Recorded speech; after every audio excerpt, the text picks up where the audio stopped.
بسم اللہ الرحمن الرحیم۔ سلطان محمود غزنوی کے لیے حضرت خضر علیہ السلام کا مشورہ۔ آج کا میرا ویڈیو اسی ہی عنوان پر ہے۔ سلطان محمود غزنوی کا دربار لگا ہوا تھا۔ دربار میں ہزاروں افراد شریک تھے، جن میں اولیاء، کتب اور ابدال بھی تھے۔ سلطان محمود نے سب کو مخاطب کر کے کہا، کوئی شخص مجھے حضرت خضر علیہ السلام کی زیارت کرا سکتا ہے؟ سب خاموش رہے۔ دربار میں بیٹا ایک غریب دیہاتی کھڑا ہوا اور کہا، میں زیارت کرا سکتا ہوں۔ سلطان نے شرائط پوچھی تو عرض کرنے لگا، 6 ماہ دریا کے کنارے چلہ کاٹنا ہوگا، لیکن میں ایک غریب آدمی ہوں، میرے گھر کا خرچہ آپ کو اٹھانا ہوگا۔ سلطان نے شرط منظور کر لی۔ اس شخص کو چلہ کے لیے بھیج دیا گیا اور گھر کا خرچہ بادشاہ کے ذمہ ہو گیا۔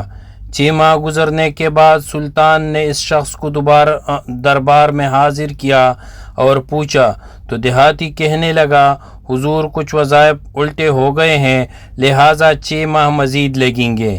مزید 6 ماہ گزرنے کے بعد سلطان محمود کے دربار میں اس شخص کو دوبارہ پیش کیا گیا تو بادشاہ نے پوچھا، میرے کام کا کیا ہوا؟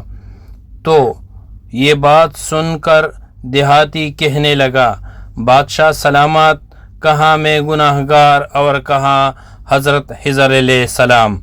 میں نے تو آپ سے جھوٹ بولا، میرے گھر کا خرچہ پورا نہیں ہو رہا تھا، بچے بھوک سے مر رہے تھے، اس لیے ایسا کرنے پر مجبور ہوا۔ سلطان محمود غزنوی رحمہ اللہ نے اپنے ایک وزیر کو کھڑا کیا اور پوچھا، اس شخص کو کیا سزا ہے؟ وزیر نے کہا، اس شخص نے بادشاہ کے ساتھ جھوٹ بولا ہے، لہٰذا اس کا گلا کاٹ دیا جائے۔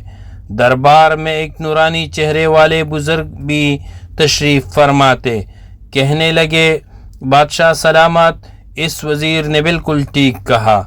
بادشاہ نے دوسرے وزیر سے پوچھا، آپ بتاؤ، اس نے کہا کہ اس شخص نے بادشاہ کے ساتھ فراڈ کیا ہے، اس کا گلا نہ کاٹا جائے بلکہ اسے کتوں کے آگے ڈالا جائے تاکہ یہ ذلیل ہو کے مرے۔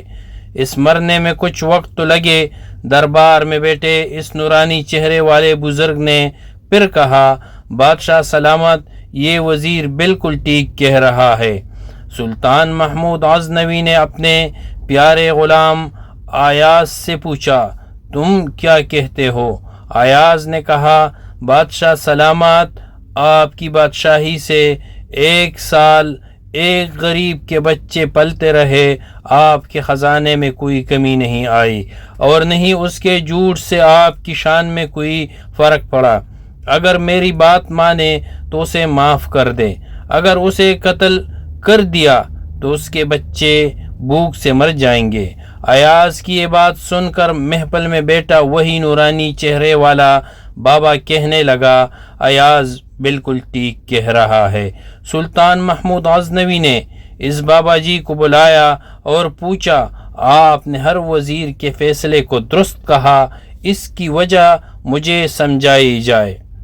بابا جی کہنے لگے، بادشاہ سلامت، پہلے نمبر پر جس وزیر نے کہا کہ اس کا گلا کاٹا جائے، وہ قوم کا قصائی ہے اور قصائی کا کام گلے کاٹنا، اس نے اپنا خاندانی رنگ دکھا دیا۔ غلطی اس کی نہیں، آپ کی ہے کہ آپ نے ایک قصائی کو وزیر بنا لیا ہے۔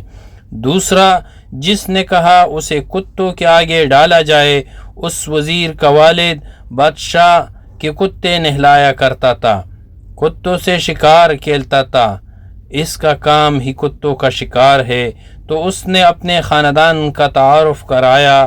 آپ کی غلطی ہے کہ ایسے شخص کو وزارت دی، جہاں ایسے لوگ وزیر ہوں وہاں لوگوں نے بھوک سے ہی مرنا ہے۔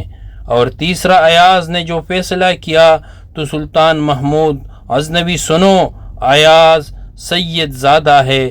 سید کی شان یہ ہے کہ سید اپنا سارا خاندان کربلا میں شہید کروا دیتا ہے، مگر بدلہ لینے کا کبھی نہیں سوچتا۔